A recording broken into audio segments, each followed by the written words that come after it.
Best damn show we can do for those three people because it matters to them. You got it. Meanwhile, I'll sell the Indian rug. But okay. Where did the insult act start? Because obviously you're doing it somewhere before you got on Carson and Well, you know, you say start. My whole life, even since I was a kid, I was always the guy, as most actors, and I think you will agree, I'm basically shy. And so I was a very inhibited guy and very shy. And my mother, Esther, was a very strong lady and aggressive. My father was outgoing. And so to cover up my insecurities, I started ribbing people because I didn't know how to communicate. And you know, my uncle would come in the living room and say, "Close your robe, you look ridiculous," you know. And and I would make fun of my family, and it sort of became part of me because that was my personality. And yet, when I'm away from the camera and I'm with my family or friends, I still kid around a great deal like that. But basically, it started just being part of me, and then I embellished on it, and it became a show, so to speak. Way back when, you were working those old burlesque houses, right? With acts like, we have researchers here, acts like Monique Levine and Zokina and her King Cobra. I remember the Cobra. But I didn't call them burlesque houses. I worked what we call them strip joints. I mean, they were like the exotic dances. Those girls worked very hard, and they had about 10 girls, continuous entertainment, about 5 comedians, and we went round and round and round from about, I used to go on, say, 11 o'clock at night until about 5 in the morning, continuous, you know, and just with sailors, and that time was the war days, it was right after the war. And sailors and soldiers, and they were all just looking for the girls. So that kind of comedy was tough. There was no improv, you know, with Bud Freeman. It was great for young comedians.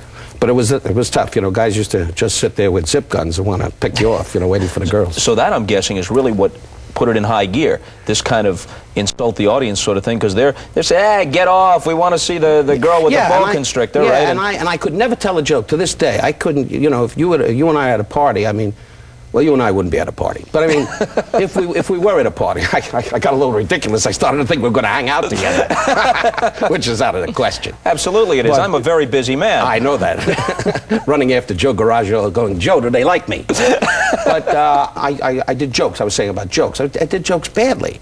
And I did impressions, you know, like a million other comedians, and they were going right in the dumper. So I started to talk to the audience. And over a lot of years of talking to the audience, when a guy would yell at me, I'd say, I'm getting fed up with you, you know, I'm going to suck your neck, or whatever I said in those days.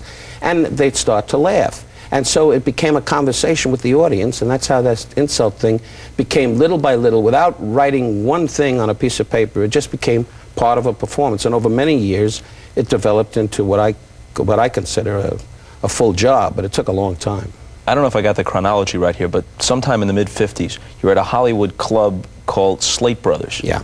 And is that where you met Sinatra, or first got close to Sinatra? Actually, I met him in a place called Zardy's Jazzland. He came in with Peggy Lee many, many years ago in California, which no longer exists. And he brought in a party. In those days, he wore the straw hat and the coat over the shoulder, you know. He brought in an entourage, and it's the old story. If Frank laughs, everybody with him goes, you know. I said, good evening, and Frank went, funny stuff, and all the guys went, it's a funny joke. They all talk like that. So it's kind of an honest reaction that you can really gauge your material by.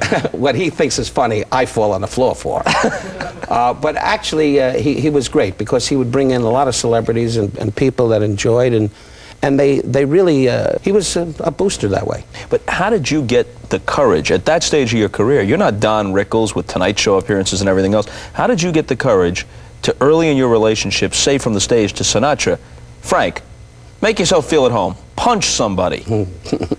I mean, Jilly Rizzo could have come up with an Uzi, and that would have been the end of it. I don't know Jilly Rizzo. Don't drop names like that, Bob. Don't you have a family? Last time I checked, someone called St. Louis. See if they're still breathing. I can see you on your show tomorrow night, just sitting in the chair going, why does the left side seem numb?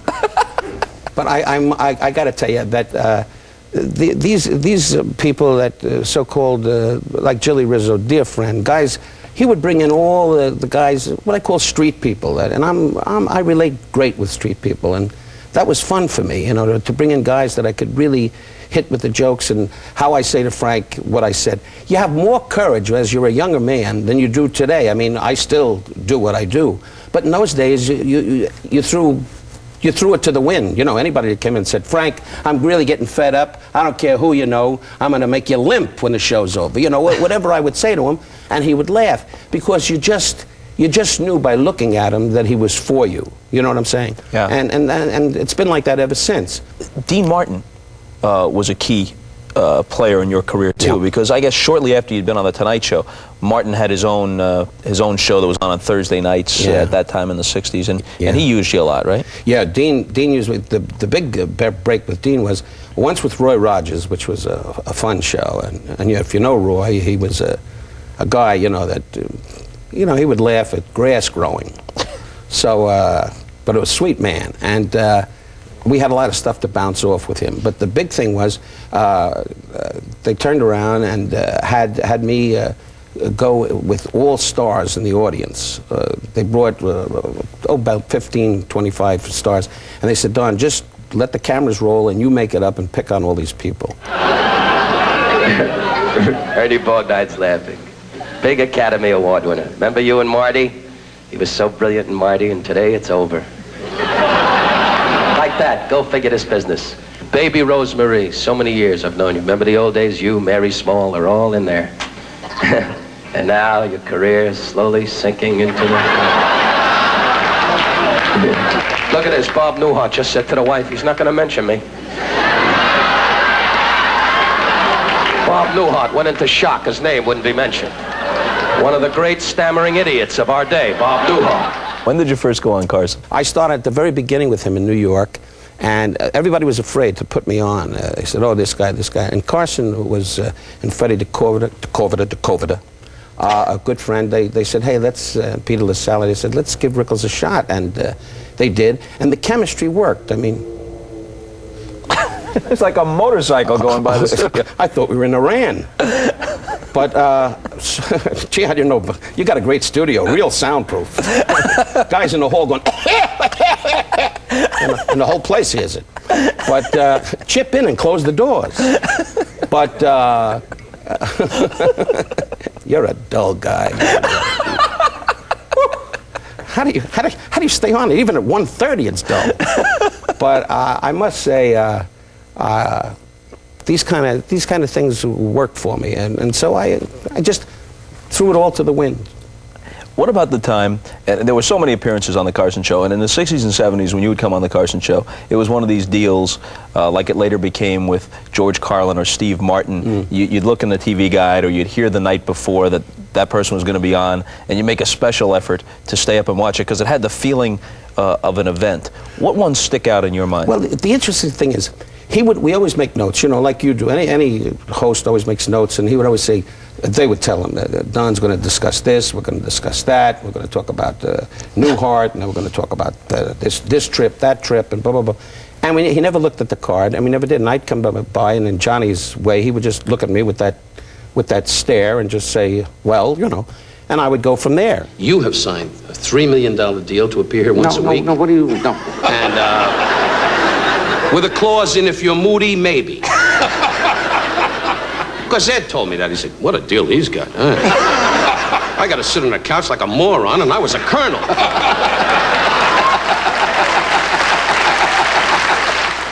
Attitude is very important. Milton Berle once told me that many, many years ago. And so right, which I think young comedians, some of them that don't make it, to have an attitude. Mine was always, you know, the angry guy, you know, coming on Bob Costas, like I saw you in the hall and said, I don't need this, I don't want it. I mean, and no dressing room, you know, standing in the hall asking the cop to stand in front of me while I take off my pants is ridiculous. But I mean, so it's all attitude. That's what makes the performance, I think. Attitude and how you say it.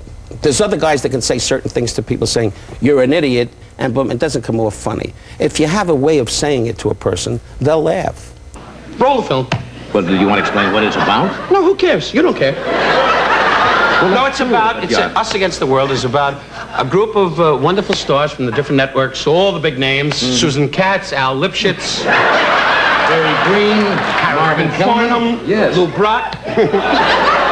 Nicky? Getting on my nerves, Lou. You used to say at the end of your shows, I'm not sure if you do it anymore, but at the end of your nightclub act, you used to say, you know, it's all an act, and I hope I haven't offended anybody. And some people who were fans of yours said, you shouldn't say that. You shouldn't get out of character. you know, it's all an act, and I hope I haven't offended anybody. And some people who were fans of yours said, you shouldn't say that. You shouldn't get out of character. Yeah, you really do your homework, yeah. I've had that by many reviewers saying, oh, Rickles cops out at the end. I do a little piece at the end, which I've done for many years. And I'm not copping out. I'm just saying to the guy that's sitting there, the average guy, that I'm a guy just like anybody else. And this was a party, and I was having some fun at the party, and now the party's over, and I hope you got to know me as the guy at the party and as a human being. And that's all I try to say. And a lot of people say, he doesn't need that. I ought to go off with, you know, as some of these guys today are doing with, you know, let your mother get hit by a bus. I'm cleaning it up. But, you know, it's, I feel that it deserves that, and I think the audience, I owe that to the audience, and I believe in it. So if you believe in something, you got to stay with it. Fairy tales can come true. It can happen to you if you're young.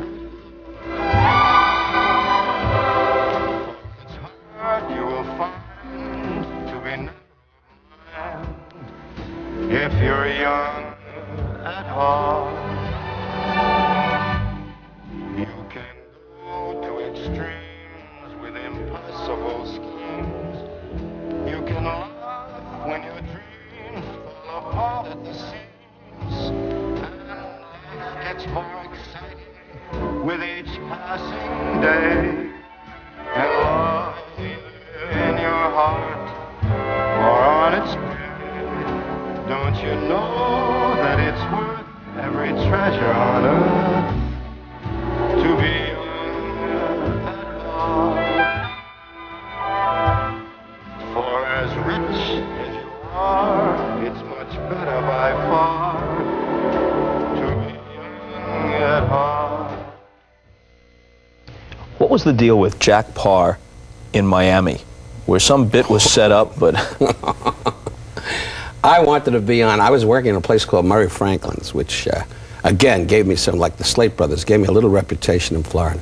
That time Larry King, by the way, throwing that in, Larry King had a radio show on a houseboat, and that's how Larry and I became friends. I used to run over there and do his show at 5 in the morning, you know.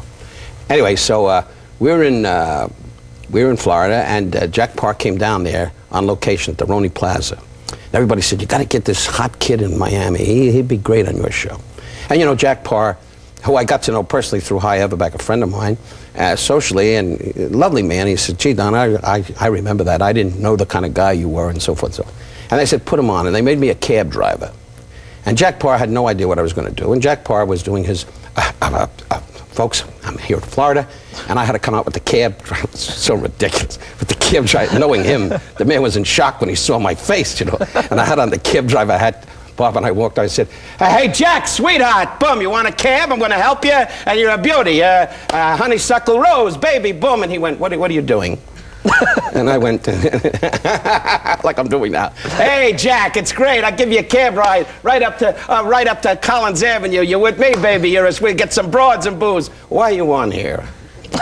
And I went right in the dumper. And I stood there and I said, my career is ending. This man is ending my career. And my mother, God rest her soul, was up in the balcony and she said, oh my God, he's through. And the audience was all senior citizens sitting there going, what a wise guy, what a wise guy. This wise guy. And that was a disaster. Didn't someone let Parr in on the joke? No, I don't think at that time he knew. They said there's a guy that's going to pick on you. But he had no idea that it was going to be like that. And I had no idea he was going to react like that. And I looked into his eyes. You know how you look into a guy's eyes and his eyes said, you're dead. It's over. It's all over for you. And I just looked at him and flop sweat. In those days, I would be soaking wet when I said good evening, no matter where I went. If I sat in a restaurant with my mother, I said good evening. And the waiter said, I'll give him a napkin. The guy's, he's on Guam. I was soaking wet all the time. I don't know why. I keep looking over there and there's nobody there. I'm looking in. I feel like I'm George Shearing. Hello, anybody? You know. Someone go stand over there, huh? I keep looking over into darkness. What about the Ed Sullivan show? It was sort of the same thing, right? You were going to come out and surprise him? Beauty. Bob Precht said, listen, Ed Sullivan said, you know, I don't want to do impressions, but knowing Ed, he was a classic. He really was. And a good friend. He said, you know, what are we going to do with Rickles? We can't. He doesn't do jokes. We got to put him on a show. Put him on a show, and it'll be fine. What can we do? So Bob Precht came up with an idea, which I didn't think was bad at the time, that every time they'd bring out an act, I'd run out on stage and tell Ed how wrong this act was for him and how he should never use this act again. And we'd do that as a running gag. And at that time, Ed Sullivan was the biggest thing in the world. I said, oh, what a break for me, and that'd be great. It was at Circus at that time. And I'll never forget it, you know, it had the swinging acrobats and the clowns and all. It was the tumult of all time.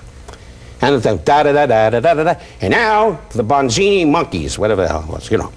And the monkeys come out and they do the whole thing, and they do tricks and boom, boom, boom, and I'd run out on the stage and go, Ed, I gotta tell you, the monkeys don't make it, you don't look good with the monkeys, and get rid of the monkeys. Why don't you get off the stage? What are you, stupid or something? Those monkeys are marvelous. You're not funny. The monkeys are a riot. And I walked in the wings and I went, what?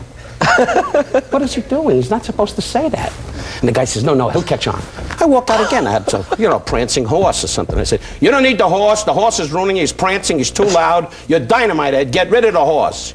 The horse is marvelous, and you're getting on my nerves. I get off the stage, and I went in the wings. Why? Why is he doing this?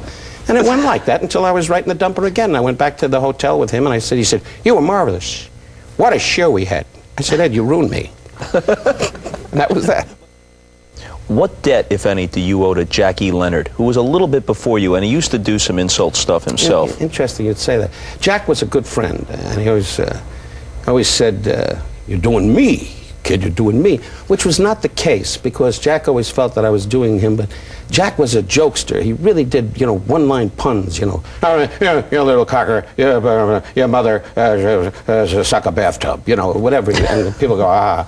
And I didn't work like that. I did more or less just talking in general without leading to a joke. And the joke came out of the conversation, if that makes sense. But that's pretty much, and he was a one-line machine gun kind of thing. And I'm a machine gun kind of guy when I work, but it doesn't come out as a joke as Jack's did. Jack's were primarily jokes. That's the best way I can describe it. Early in your career, didn't you open for Louis Prima? Yeah, well, the word is, I really can't say I opened. In those days they called it sets. For the lack of another word, opening's fine. But I mean, I went on at Louis Prima was the star in the lounge. We worked over a bar, no big, with short little bar with maybe 10, 15 people in front of you. And, you know, they were missing their mouth. You know, they had the she crowd going, you know, belching on the socks. And so, and I would go on at midnight, and then Louis Prima would be with Keeley, would go on. He was marvelous at 2 in the morning. And then I would go on again at like 3:30, and then again like 5 in the morning. 5 in the morning, I don't remember. I used to go on at 5 in the morning? Yeah, but with a few vodkas, you know, I used to just stand out there and say, how was the show? What would the audience look like? Derelicts. There was a lot of this. Rose, isn't he great? But it was a show, and they'd have a steam table, and they would be serving breakfast while you were on. I mean, guy was having eggs going, Charlie, pass the rolls, and you were up there telling us some dumb remark, and the guy going, more eggs, and the chef was hitting the steam table. And these are really the degenerate gamblers who just kind of have been up around the clock, and they're waiting for the casino to open again, or the guy to come back to deal again at the blackjack table. Oh yeah, fanatic gamblers. Yeah, they stay up all night and all day, bloodshot eyes, and they were there. But I got news. It was an experience. And at that time, in the lounge, Shecky Green was the first guy to really make it happen in the lounge in those days. And then I came along. And then little by little, many other performers worked. But it was really standing over a bar. That's really concentration to get people. And I used to jump over and run into the casino. I'll never forget it. And the guys are gambling, and I'd say, hold it! Hold it! Stop the gambling! It's too noisy! And they'd all go. And everybody in the casino stopped. Similar to Sinatra when I made him stop. He was sitting with well, it's in the lounge of the Sands. We were sitting together, and he was sitting at another table with all security around him, and I was with this girl, classy. I've told this story many times. Classy girl, you know, lipstick over to here, you know, and I was single and in terrible heat, you know. I was looking for an old monkey, anything, you know, bad shape. It's good that you reveal yourself this way, though. Oh, yeah, well, nobody watches this. If I thought anybody was watching, would I be telling you this? Anyway. So I was there with this girl, and she said, do you know Frank Sinatra? And I figured, you know, she says, yeah, it's a big chance for a score here. You know, I said, yes, I do. And she said, well, if I could beat him. I said, sweetheart, it's done. And I walked over to Frank on my knees, and I went, Frank, psst, if you could come over to the table and just say hi to me and the girl, it would help me. He said, you got it, kid. And he walked over to the table, make a long story short, and the violins, it's done. And I walked over to Frank on my knees and I went, Frank, psst, if you could come over to the table and just say hi to me and the girl, it would help me. He said, you got it, kid. And he walked over to the table, make a long story short, and the violins are playing and they're serving drinks. And he leans over and says, hi, Don. I go, Frank, not now. Can't you see I'm with people? I'm talking to the girl. How do I know if your album's going to sell? Get out of my life. And the girl dropped the drink and just went, oh, my God. And he had me thrown out. True story. Is only just beginning to dislike me intensely, which means that the best is yet to come. We give him a chance to get warmed up and then really pull the sword out tomorrow night. In the meantime, we want to remind you he's at the Golden Nugget in Las Vegas between June 6th and June 10th. And until tomorrow, we'll see you later. Thanks for staying up later. We're back with Don Rickles. We talked about some of the appearances on the Carson Show and his nightclub act the last time. Did you ever feel as if, just by the law of averages, doing hundreds of shows, you went over the line accidentally and then you regret it? I don't think I regret it. One time I said, gee, I really dug into that person in my beginnings. I think as years went on and I found success, that I never thought about it twice. I mean, I always said, I'm right. If they can't handle that, they got a problem. But in my beginnings, I would say, yes, I dug in a little deep, but that's what made people look up, because if you come out like a monk and sing a choir song, nobody's going to care, you know. What's your first name, Muhammad? What's your first name? Habib. How the hell did you get in the front? Look at the way they put him. He could pick me off in 5 minutes.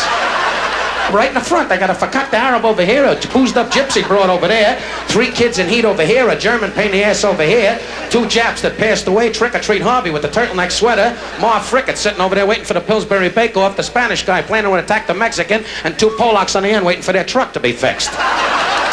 I always had to pick on people and make it work for me, and that doesn't help all the time, because when I did, interesting enough, Bob, when I did television, I had 3 television series. Carson, all of them loved to say, what's your next bomb coming up? Had CPO Sharkey, the Don Rickles Show on ABC, CBS The Don Rickles Show, and then I had Foul-Up Spoops and Blunders with Steve Lawrence, which was a mistake from the beginning. Not Steve, he was great, but every show, overnight, Chicago, New York, Detroit, biggest thing, forget about it. You had to run alongside of my limo, knocking on the window, you know, Don, say hello. And then when we got to Des Moines, and we started to hit Elko, Nevada, and 3 guys went, Mary, shut it off, that loud guy's on, you know. So those were tough places for me to get. But overnights in the major cities, I was always successful. See, but I would also think with those TV shows, even though they tried to open them up and let you be yourself, it misses the electricity and the danger of a live television shot. That's where you were at your best. What's going to happen when he comes out on the Tonight Show? Is it going to work? Is he going to get on Absolutely. a roll? What might he say? For better or worse, it's live. You can't do anything about it. Yeah. It's very true. That excitement, but how do you create that? See, guys would say in shows that I was on, when I had my own show, they'd say, hey, let Don do a rampage. Let him just say anything to fill in here. And if you can't really do that, then you become the guy I do on the nightclub stage, and you wanted to make it a character. So we were confused sometimes between the character and Don Rickles, you know. So it was hard to blend sometimes. You know what you look like, Robinson? A man on welfare who's just been told he has 3 ex-wives to support, all ugly. Hey, man, you gotta be kidding about this. I mean, you're gonna throw away 24 years, give up a career just because your new CO is a woman? You got it. Hey, man, what is the matter with you? There are women in the service all over the world. Well, I just read the other day that in China, they got a woman who's captain of a ship. In China, they can get away with it. They all wear pajamas, and they all look alike. You really gonna send this in to the CO, huh? No, I'm gonna send it to Dear Abby and sign it puzzled in San Diego. Do you have any kind of regret at all? I mean, not that you'd trade it on balance, but any kind of regret that your tremendous success and visibility as a comic pretty much eliminated any chance to be an actor in most roles, because people would say, wait a minute, that's Don Rickles. Well, that's the price you have to pay when you get, pardon me, when you get that kind of identification. You know, I was always, as you know, the insult guy, Mr. Warmth, you know, the Sultan of whatever, and all these titles they gave me. And it was tough to overcome. Producers would back off a little bit because you get this image. But as I say, you can't have it all. I still feel before the big guy in the sky takes the hook for me. I would love to do something, which is a little bit away from character, and hopefully that will happen. But I've had my chances. I've done a few films that Rat Race I played a heavy in that, and that was a picture with Debbie Reynolds and Tony Curtis a lot of years ago. But as I got more and more popular with this kind of image, it was tough. Yet you take a young, brilliant guy, like a young man like a Billy Crystal, who's become a big star in motion pictures. That's great because he's always been funny, but he's never had that image of, like you said, the guy that was rapping on people. And so when you have a tough image, it's hard for people to shake that thought of you. Mm-hmm. And a lot of Billy's success as a comic is in getting into characers. Yes. Rather than being creating in a specific Billy Crystal persona. Absolutely, and he's wonderful, he really is. Yeah, another film you were in was Run Silent, Run Deep with Burt Lancaster and Clark Gable. Yeah, I carried them. Yeah, I'll never forget the first time, that was the first picture. I never was on a movie set. It was at Goldwyn, right out here, and I had to read for this thing, and I had one of those work lights on the stage. And I came to the studio, and with this, I was with Henry Slate and a few other people, and we walked in, and he said, "Mr. Rickles, you're going to read for this part." And I said, and it was pitch dark, and I was just standing with a light, and Robert Wise was the director, and I said, "Well, will Clark Gable or Burt Lancaster?" No. There'll be a voice off stage. They'll just read the lines for you, and you just read it, and you'll hear them answer the lines, and you do it. And I stood out there, and I said, whatever the lines were, I said, well, the ship is sinking, sir. Will the men be all okay? Well, shall we fire the torpedo? And a voice off camera went, "Take it down 100 feet. Dive, don't worry." And I went, and I started to spit up on myself. And Clark Gable said, do you have a problem, young man? And I went to pieces. But fortunately, I got the part. Were you entertaining on the set with guys like Gable and Lancaster, or were you too intimidated? No, I wasn't. I was at the beginning. But there was a guy called Jack Warden, who's a marvelous actor. Great sense of humor. Jack haven't seen him in years, but he was a funny guy. And we did a lot of crazy things, and Gable used to love it, We once got completely undressed, Jack Warden and I, and we embraced each other and sneaked into Gable's, I've never told this, and sneaked into Gable's trailer. And Clark Gable was a very humble guy. He really, very quiet, had a little scotch and went, Teddy, buddy, and Burt Lancaster used to sit around going, "Clark, we're gonna do another scene in a couple of minutes." He said, "Fine." And Burt was still those days doing circus tricks, but whatever that means. And so we both got undressed and we were in the thing, and Gable walked in and saw us both on the bed and went, "Oh my God, they're out of control. I think they're fags. I don't know what they are. Wow. Damn, I don't know what's happening here. Wow. Down." And he went nuts. And Jack Warden went, "Hey, sweetheart, we're just having a good time. What are you worried about?" Yeah, we did crazy things like that. Kind of an enlightening tale behind the scenes of an epic motion picture. Yes.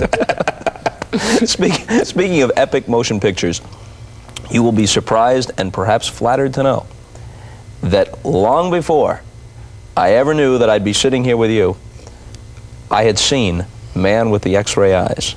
Ooh. The Roger Corman film with you as the carnival barker and Ray Milland as a guy who people thought he was a circus act, but he actually could see through stuff. That's right. And he had his eyes fixed. They had to, put things in his eyes and make it like giant eyes.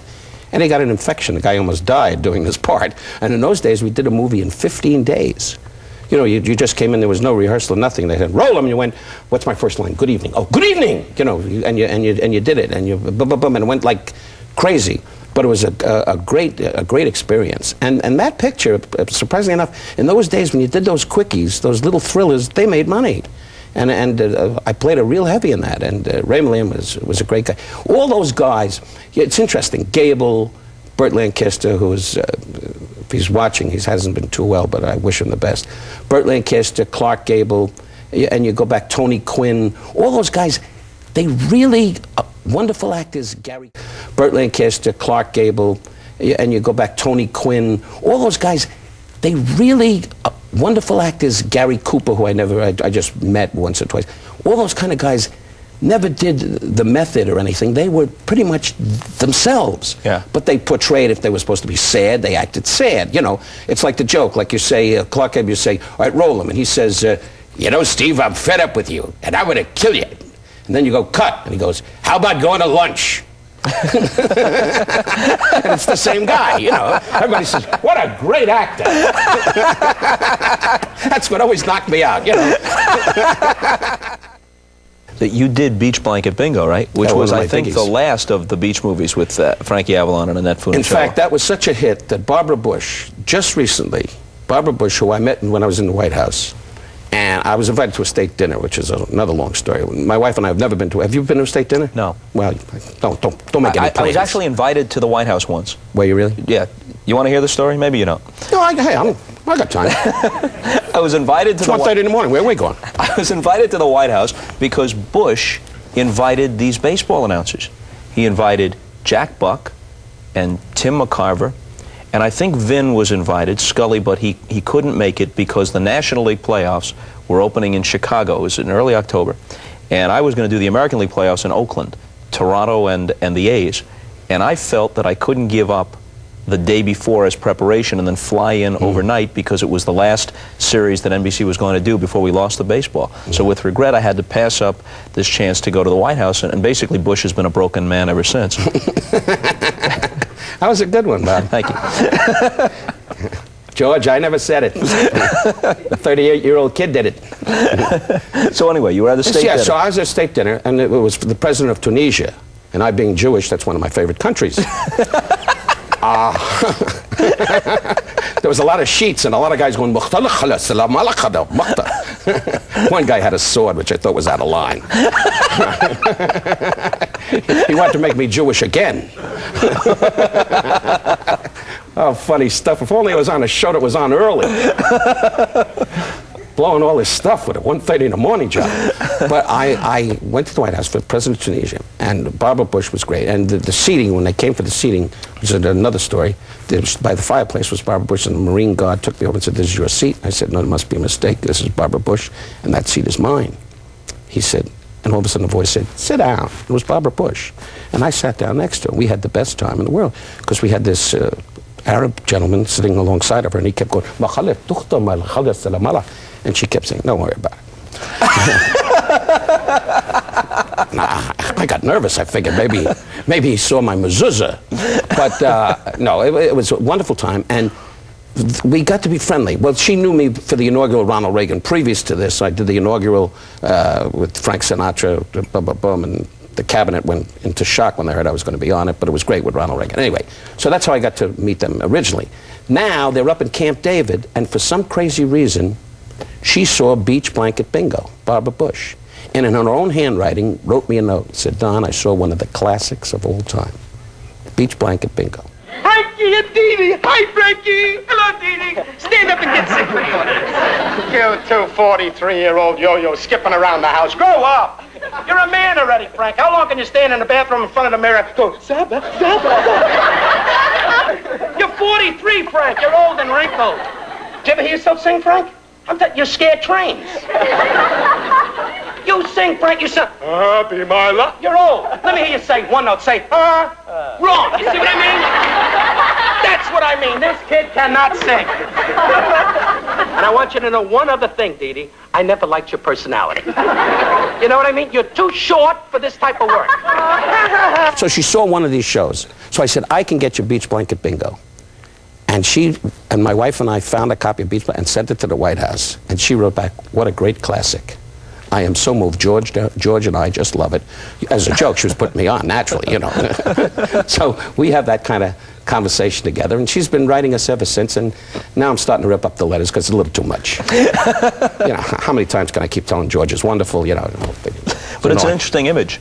Colin Powell on the hotline, and Bush is in watching Beach Blanket Bingo. Yeah, that is good. Can we go on? If you sit at a state dinner with Ronald Reagan or George Bush, do they want to be insulted? Do they want you to do you for them? No. I've never got, except at the inaugural for Ronald Reagan, and I think Ronald Reagan knew me when he was governor, and I ribbed him at many roasts at the Friars, and so he knew pretty much. I think George Bush has always been a wonderful man, but I don't think he wanted Don Rickles to stand up and say, I'm getting fed up, George.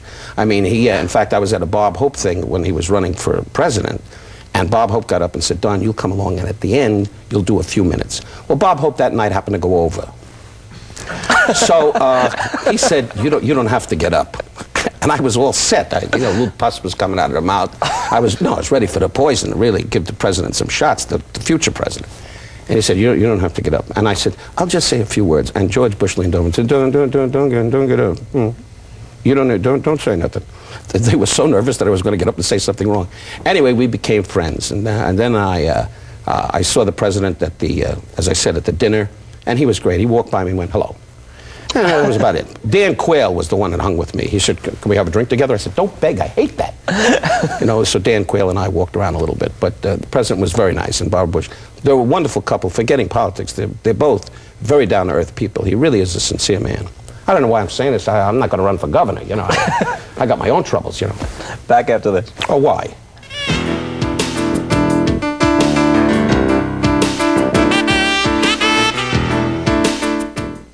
What does it feel like, even after you've had some success, when you hit that night where, for whatever reason, it isn't working and you think you're dying on stage? Is there any way to describe the loneliness and the desperation that you feel? Well, for me, I always kept going. It's the concentration. I always kept going like I was a hit. I used to say, they're wrong, I'm great. You know in your heart when you're not really making it. There's no question about that. But you'll never let an audience know. That's the kiss of death. And I think in my entire career, I never let an audience, even in everything is relative, even when I made $100 a week and struggling in joints, I never let an audience know that I was falling on my you-know-what. And I think that's good advice for any of us in any business, that if you show them, hey, when the show was over, certainly I told my mother, rest her soul, because she was a great influence on me, and I told her all my stories, and then later on my wife, Barbara, we would discuss, you know when you're not cutting, all of us know. But yeah, I always had the dignity for myself to never let the audience know that I was falling on my face. You mentioned your mother several times, and when she was living, you often referred to her in your act. You'd come out and say to Carson, I was talking to my mother after the last time I was on, and this was her take on my last appearance. Why do you think your relationship with your mother was so close? Well, I called her the Jewish Patton. That was my fun name with her. And she really wanted me to be a different kind of performer. I have no excuse about that. It's the truth. She wanted me to be, Alan King knows it. She said, why can't you be like Alan King? Or like you said, why do you have to insult people? Why couldn't you just come out and tell jokes? I said, Mom, I don't do that. But the great thing about her was that she was very supportive. I was a very terrified guy when I was a young man. I was uptight about a lot of things, and she really worked on me and made me believe in what I did, even though she didn't sometimes think that was so funny. But she really believed in me, and she was a strong woman. She wasn't the most perfect woman in the world, but for me, she did a lot. And I was almost like, well, my father died young, so I was almost like a second husband, if that makes sense, to her. I was everything to her. She lived her life through me, because she wanted to be an entertainer. And I think I performed, and she saw herself as me. And she wanted to be what I was. And doing so, she helped me to gain confidence. Would you hear from her that her contemporaries had said, oh, I saw your boy Donnie, and I know he's successful and he's very funny, but he is mean. Why did he say that? Oh, sure. They wouldn't get it, Oh, sure. She would get that, sure. And she would always defend me. And then she would say quietly, Rose was right. You didn't have to call that guy an old man. You didn't have to do that, And then I'd say, well, the check is here, right, Mom? And she'd say, I don't like that kind of humor. She did that, see, because her gums would lock. But she was something else. It's the last of a breed, and so... And the joke was I got lucky. I married a woman that said, now remember, I'm not your mother, that's my wife. She said, I'm not going to be your mother, I'm me. And she really has been herself in her own right. Because you got to realize when you're 38 years old and never married and tight and living in the same apartment with your mother all those years. I mean, and a girl comes along. That's a tough, that's a tough deal. All of a sudden, here he is, and So even into your late 30s, you were living at home with your mom? Yeah. And at that point, you were reasonably successful out there, Yeah, right? well, I was doing okay, yeah. Well, when you travel on the road, you met Laverne, and you didn't want to marry her, because she did card tricks. So you didn't exactly meet, I'll make the pot roast here, you sit in the living room, She was dancing in the hall, nude. So it wasn't easy, but I was fortunate to meet my Barbara, and we've been together, married happily 26 years. Rickles at the Golden Nugget in Vegas and at Bally's in Atlantic City. Now, before we go, Bruce Kornblatt, our producer, who evidently is a Rickles expert. A devoted human being. Absolutely, but too shy. The Ayatollah Khomeini couldn't have people love me as much as this man. Bruce, I'm telling you from my heart, you should be in this chair. You're better than this man. You're dynamite, Bruce. You're the best living thing, and basically your personality is weak. Work on that, Bruce. Work on that. And see your dentist. The right tooth. Bad. Just say goodnight. I'm leaving the seat. I'm leaving the seat for Kornblatt. He's too shy, but I'm leaving it open. Okay. For Kornblatt, maybe Bob Newhart wants to be the host. He'll do anything to get work. Thanks a million. Good night, folks. Wasn't that a dull half hour? I can't stand this man. This man's going nowhere. Look at him. All he left is a toy mic. 11-year-old dummy got hot in this business. Go figure. And I got to kill myself at 64. But I still got it. The left side could be picked up a little bit. I got to go to the bathroom so bad. Is it over? I can't take it anymore. Costas, what a stiff. This man doesn't belong on the air. Oh, God. Now I got to go over and run after Johnny Carson's car and